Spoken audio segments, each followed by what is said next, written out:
The rest of this in normal clothes because I'm cold and in pain. All right, that's better. So I actually owned a pair of Raycons before Raycon sent me another pair to do the ad with. And I can say that in my experience, both of them have worked fantastic. The reason I got Raycons originally is because whenever I do stuff like go to the gym or fall out of a moving boat, I was tired of wires and other kind of headphones always either getting in my way or falling off. Whereas the Raycon itself is made to comfortably fit into your ear and both be not a hindrance, as that he would be given 10,000 Canadian dollars for every body that he shows them. That money would be deposited into a pension fund that would go to his wife and at the time infant son, saying that even though he doesn't care about these children that he murdered, he did however care about his wife and kid. And for some reason the police agreed to that deal and ended up giving his wife and son 100,000 Canadian dollars for the 10 bodies that Clifford showed them, although he threw in an 11th one which he said was a freebie.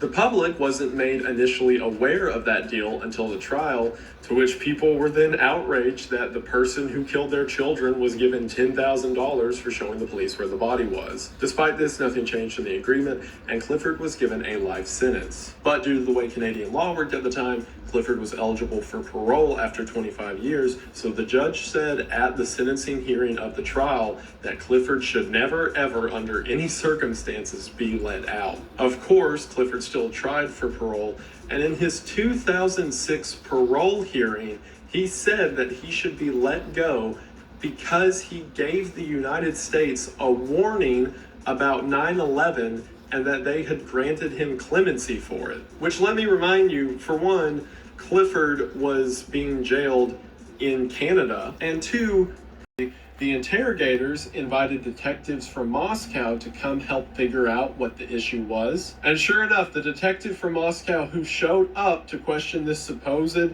random Chinese sheep thief was one of the detectives who was originally looking for Nikolai during the killings. Which that had to be weird for the detective. Like, imagine you've spent years looking for this serial killer with metal teeth in the middle of Moscow, and then you get a call about some sheep thief in the Ural Mountains, and whenever you get out there, it's the metal tooth cannibal guy. So now that he was caught under the correct name, he was again sentenced to a life sentence because, again, no death penalty because he was ruled mentally deficient.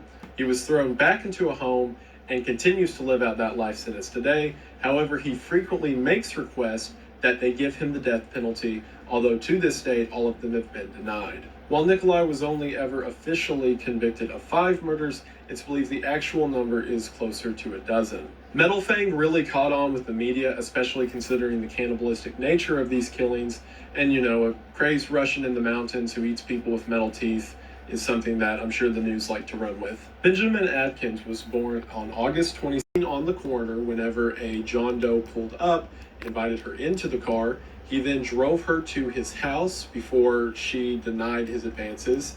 He had his way.